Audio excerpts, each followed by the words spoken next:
It was a shocker, not only to me, but I think the whole community. I'm going down first or second. I don't have the best survival skills. Ian's going down last. That guy's a nut job. I'm anxious to see like what else is gonna come out here. I'm just gonna run it. Yeah, run it. Here. Screw the cards. What's going on, everybody? It's your boy Scump. Alongside me is my man James. We're going to be doing a blind top 10 moments with PlayStation from my career. Basically how this is gonna work, we're gonna have 10 moments from my career. I'm gonna place each moment 1 through 10. Once it's placed, it cannot be moved. Let's get into it. The 100K solo dolo win. That day was actually crazy because I kept telling my girlfriend at the time, my now fiance, I kept telling her, I was like, I don't even know why I'm playing in this. Like, we have no shot winning this because at the time we were still playing Cold War, or our Cold War season had just ended. I'd played Verdansk a lot at the start of its like life cycle, but towards like World Series of Warzone time, I hadn't played it for like months.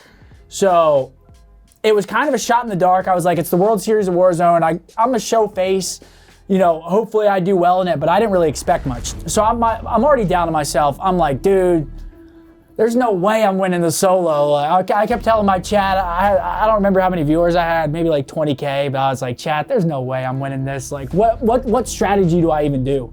So I picked a strategy, no riot shield, and I landed in, and the rest is history. I don't really know. It's kind of a blur. Towards the back end, I remember being very, very, very hungry before it. I remember that distinctly. I was like starving. So at the end of this game, I was running off like pure adrenaline. Obviously the stakes were very high, $100,000, and I thought I had no chance of winning it. Oh my God! Oh my God! Oh my God! And then I ended up winning it. So I doubted myself, and then I was rewarded. So it was a weird one because I've really never doubted myself like going into a tournament. It was a shocker, not only to me, but I think the whole community. So it was a big one. If I had to rank it from 1 to 10, it's definitely top 3 for me. In terms of like prize pools and the amount of money won, I mean, think about it this way. For the amount of money won, for the amount of time put in, no practice, a 25-minute Warzone game, $100,000. So if you do the math, the conversion on that, it's my most money won per time. Yeah, for sure. Of course. Well, it's hard to beat that. I'm gonna go third. I'm gonna go third for that. Third is strong. Third's strong. Third is very strong, starting out quickly, because there's some other big tournaments that you've done quite well in. Yeah. So we're gonna have to dance around that. On to the next one. We have none other than Modern Warfare 3 itself. Love this game. What's special about this game for you? So this game was really my first year. Maybe not my first year. It was my first year going into the year as an established pro. Because this followed BO1, right? Mm-hmm. It was Black Ops 1, then MW3. So BO1, I was like climbing. I won a few tournaments in BO1, so people were like starting to respect me. This game I went into though, people like respected me. Like going into BO1, I was still like top 6, top 8, like on top 6, top 8 teams. This game I went in like on the best team. Was this like a point where this was what you saw your career to be, or was it still kind of like this passion that you were like feeding into, but you didn't really know that it would turn into like what it is today? It was passion. I would say the first time that I realized like, oh wow, I could actually do this as a career and you know, be financially stable while doing it, was BO2 when we moved into the OpTic house. So this I was still like, oh my gosh, like I'm one of the best. This is also when I started doing YouTube in MW3. So these like my first live streams were on YouTube playing this game. So it holds a dear place in my heart. I call it one of the best Call of Duties of all time. So this whole season, I'd probably say 7th. I mean, because again, just based off all the tournaments and stuff, I'd probably say 7th. 7's good. Yeah. So we're locking it in at 7. We're pretty balanced right now. 3 and 7 out of the way. Yeah. I'm anxious to see like what else is gonna come out here. Yeah, the next one you're gonna have to take a lead on. We have none other than the man himself, Hector Rodriguez. Who's that guy to you? So Hector, people always ask how I met Hector, and I'm pretty sure I fist bumped him while I was getting on a plane, going to an event, and I was like, holy shit, it's Hex. Fist bumped him, and then didn't really think anything of it. Just met him very briefly, passing, and then yeah, he turned to be, you know, our leader. Leading a bunch of, you know, kids at the time, trying to instill how to be a professional, how to grow your brand, how to just really do, esports the right way. So he held our hands the first couple years and really drove us to what we've become today. Just because, he instilled like the PR training, the stay out of controversy, do your thing, head down. He always said, you never know what this opportunity could lead to, so take advantage of it while you can now. And I mean, I took that and ran with it. I mean, I was grinding YouTube videos every day while competing, just trying to build a name and a brand for myself. So Hector, really our role model throughout the whole just transitional period of me coming out of high school and then starting my career in esports. So, we owe a lot to that guy right there. I always joke and say he owes me. But yeah, we owe a lot to that guy. I'll put him fourth. Put him fourth, yeah. I think that's a good spot for him. I mean, I know Champs is going to be in here somewhere. It's inevitable. That would be a little weird if it wasn't. Dynasty roster. What's the first thing that comes to mind when you see that image of you guys? I mean, joy. I mean, that team, I wish we would have stayed together longer. Obviously, some things got in the way. I had bad internet in California. We started butting heads, whatever. The past is the past, but I wish we would have stuck together because we were still getting like top 3. So it's not like we were bad. We were still doing very, very well at the tournaments, but some things just went sour, And as all good things have to come to an end at some point. But now looking back on it, I mean, that team is responsible for, not only my success, but the organization's success, everyone on the team's success. I mean, we're all doing our own thing now. So, we owe a lot to each other and that team. I'm putting that at number 1. Number 1. Yeah, easily. What do you feel like made that team so successful that it was able to turn into the dynasty that it was? Yeah, people always love to shortchange us and say they were just talented. They were just shooting better than everyone else. No, we were outworking everyone. The way we thought about the game was different from everyone. I feel like it wasn't just our talent. We actually did we got we got along very well throughout the team's history for the most part. Obviously, again, there were some dips, but yeah, we were just a good team. I mean, one of the best teams ever, arguably. So, at what point do you think a team is solidified as a quote unquote dynasty? I think you need multiple years of success. You need to stay a team. I would say the only 2 dynasties we've seen in COD are Cole and us. Now, last question on that: if you were all left solo in a zombie apocalypse, in what order do you think they're going down? I'm going down first or second. I don't have the best survival skills. Ian's going down last. That guy's a nut job. I think he's probably doomsday prepped already. Damon's probably second to last, just because I feel like he's got the weird dad strength. And then Matt's probably first or second with me. He's too nice. Respectable. Yeah. On to the next one. This one's a little bit of an adorable one. That's Buzz. That's Buzz. Yeah. That's a good boy I know right Buzz there. anywhere I see him. That's a good boy right there. Oh yeah. One of my dreams was always to own a dog. Own a house, own a dog. It's always just been one of my things. I want a dog. I now have 2 dogs. I now have Gwen as well. Absolute menace. But yeah, Buzz. So we were looking to adopt a dog. And I was on a website and we were in contact with these people trying to go through the steps, obviously to get the dog, and that dog's name was Buzz. We got declined at the end. I don't know if it was declined or he got picked up, because I think I went to Columbus for 2 weeks, and in that 2 weeks, another owner was picked instead of me. So I was pissed. I mean, I was like, I wanted that dog really bad. So then me and Hector, we went to Petland, and we went and looked at the puppies, and yeah, we picked out Buzz. He was in a crate with the golden doodles, which was the dog that I wanted, and we actually ended up getting the wrong dog. So his paperwork says he's a golden doodle, but we did a DNA test. No, he's 100% golden retriever. Yeah, it's not a golden doodle at all. But wouldn't have it any other way. Love him. He's my OG. He just turned 5 actually last month, so he's starting to get some white hairs. Get some white whiskers. White hairs around the mouth and the eyes, but that's my boy. Where are we putting Buzz though? Shoot. I don't know where to put Buzz. Maybe 6th. Maybe 6. It's tough. I want to put him. It's scary. That's why this is hard, because you have 8, 9, and 10 left. I know. And you could have some absurdly amazing things below. That's what I'm saying. And you got to think, Like maybe That's why I'm saving like 2 and 5. So at like least Buzz wouldn't know if he was 10. No. You know what I mean? No. Buzz isn't gonna watch this video and be like, damn, Seth, 10? No, he's not So the this brightest. could be a free one. I don't know. Place him how you wish. All right, we'll throw him 9. 9. I love him though, but He just bites you as soon as you get home. no, he would never hurt a fly. Alrighty.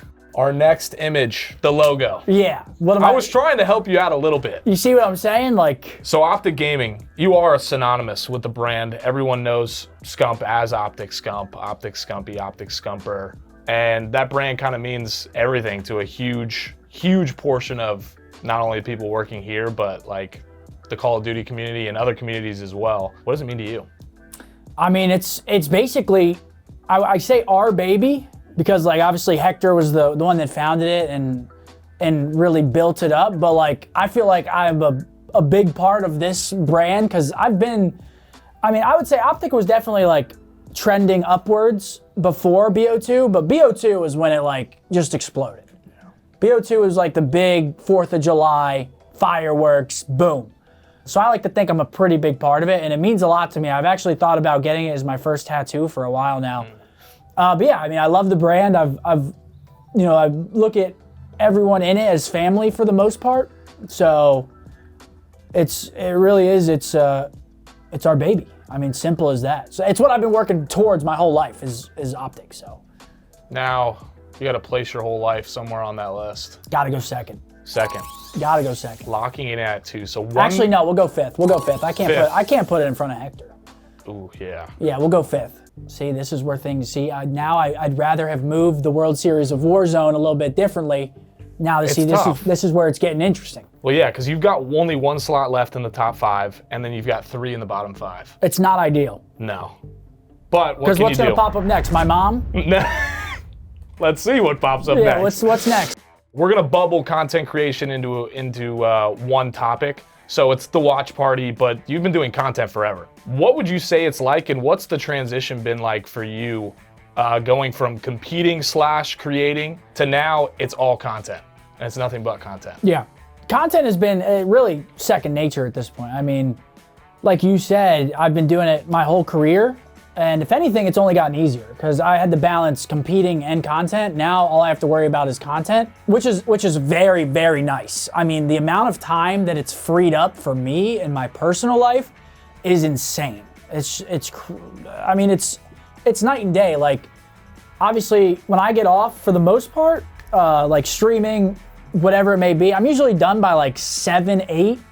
But back in the day, if you wanted to go through scrims and then try to create content, you're on till like 11 midnight minimum, and you're starting your day at like noon. So you're looking at 10 to 12 hour days, but it's been great. I mean, the watch party has been a huge, huge part of my content creation. Because last year, I mean, I was just struggling. I mean, obviously, I stopped competing. It does a lot to your mental, and people always say athletes die twice. Whenever they stop what they love professionally, and then whenever they obviously, die. But the watch party really like caught me when I needed it most. Yeah. So watch party, near and dear to me. The excitement in the chat is always amazing. So watch party for sure is up there. I'm going. Yeah, this is tough. This is very tough because this is content creation. This is my job now. So let's break it down. You have the Dynasty team, you have an open slot, you have the solo dolo victory, you have Hex, OpTic Gaming, blank, Modern Warfare 3, blank, Buzz, blank. I gotta go 10. 10. I got to. I mean, I don't know. The thing is, like, with all of this, on any given day, 10 could be 1. If someone asks you what content creation That's meant what to I'm you. saying. So that's what makes it hard. I would have put this a lot higher, but looking at the slots, I feel like if I put it here, I'll have a little bit more weight. Maybe 8. Let's put it at 8. Final We'll go answer. 8. Final 8, answer. Final answer. I feel bad putting it in front of Buzz, but Like we said, what are you gonna do? Buzz isn't gonna know. Yeah. So next topic, we have the retirement from professional Call of Duty. Yeah. Obviously, a celebration of a long career. Yeah. It was probably a very difficult decision, and I can't imagine what went into that. Yeah, it was tough. But it was also a celebration of quite an iconic career. Talk us through kind of like the moment of making the decision and kind of what was it like finally like cementing that? Yeah, so the decision was very hard. So the way that I saw it was that we have Brandon on the bench. He's probably one of the best, if not the best flexes in the game, and he's on the bench. And I saw how Kyler and Ant work together, and I'm not gonna lie, I just wasn't really enjoying it as much. All of that kind of was a storm, and it all happened so fast. It was like, okay, I told Ant a couple of times that like I was thinking about it. I obviously got Ant's opinion because I just didn't just want to leave them in an unfavorable scenario, you know. So I got Ant's opinion, and Ant was like, "Do whatever you got to do." And Ant being Shotzi for anyone that doesn't know. Were you relieved after a little bit once it was? No, I was stressed after. I was like, "What the?" Because it was so sudden. It's not like I planned. I didn't plan to do it. It was like all within a week's time that it was like, okay. And then boom, me and Hector went out to Korean barbecue. I remember. And that was where the final decision was made. We sent the text out to our group chat and said, everybody meet at my house tonight. We're shooting a very important video.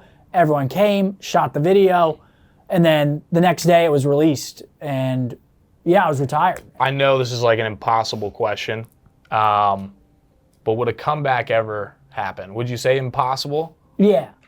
And then would you ever coach? No. No. No. I mean, people always are like, why wouldn't you coach? First off, I'm too much of a goofball to coach, I think. I'd be trolling with the players too much.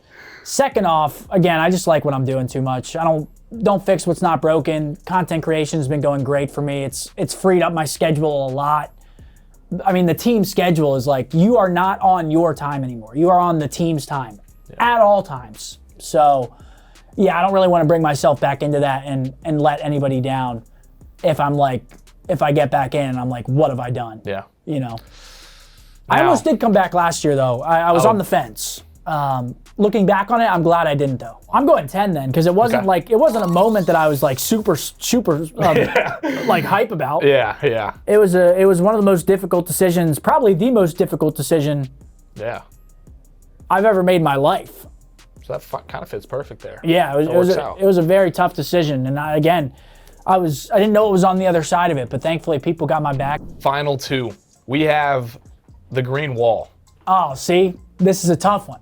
This is a very tough one. When you're a player on the team, you understand. If you're not a player on the team, you probably don't like the green wall because they're on you. But yeah, they're super supportive.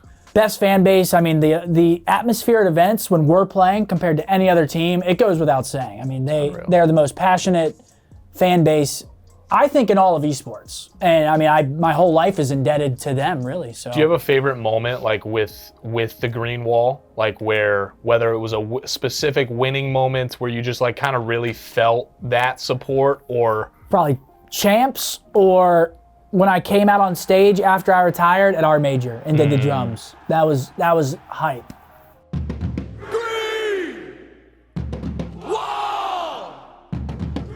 Amazing support and fan base. It's either 6 or 2, though. I know it's tough. I'm gonna go 2, just because I don't know what 6 is, and I feel like, again, I mean, everything we do without the green wall is impossible. So that's true. I feel like that's a great point. I feel like they got to be up in that's a great number point. 2 instead of 6. Now our final one. It's gonna default straight to 6, but it is the 2017 championship. Oh.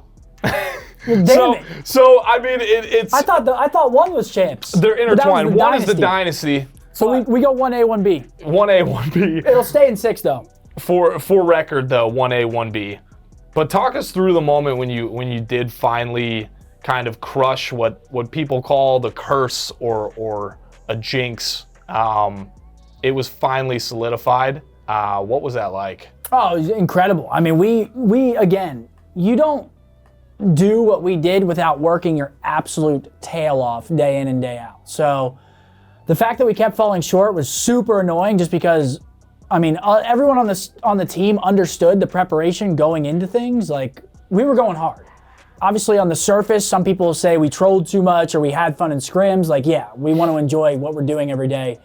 But yeah, it was a huge moment. I mean, it was finally, we reached the mountaintop, solidified everything we were doing, and got a lot of people off of our back. We got close a lot of times. We've gotten a lot of thirds. I think I should have more than one. I always say that, but I got my one. So at least I got one. I'm happy I got one, and that moment was unlike anything else. The dynasty has been cemented. They are the greatest roster in Call of Duty history. If you had to like describe it with 3 adjectives. Blackout, because you when you win like that, you're like, it's a hard thing to describe, because you are literally like high on life.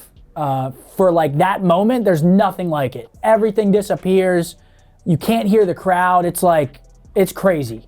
And that moment was like that. It was crazy. You see confetti coming down. It's like you're in a trance. Yeah. For a little bit. So I mean, just joy. Joy, blackout, and just stress relief. I mean, it's stress relief. That's the moment. You overcame the moment, and that there's nothing like it. I mean, honestly, in terms of like emotion, and kind of the same with the World Series of Warzone. I literally blacked out after I won that. That's one of the greatest clips ever. Obviously, share what you can about the evening preceding the Champs win. Oh, it was great. How'd you celebrate? Absolute movie. I mean, I don't know how else to describe it. I mean, we walked into the hotel. All the teams that were eliminated were already drinking at the bar. We have the trophy with us. We have champagne bottles with us. I mean, we were going. We just won champs. We were going crazy. Now that you've seen everything, what would you move around? I'd probably switch my champs win with the World Series of Warzone win. Okay. Actually, no. I'd probably put the champs win 1, and then move everything down 1. I mean, I think that's a pretty strong list for ranking it completely blind. I think I did great. Yeah. Dippable. Thank you. Yeah, I think I did good.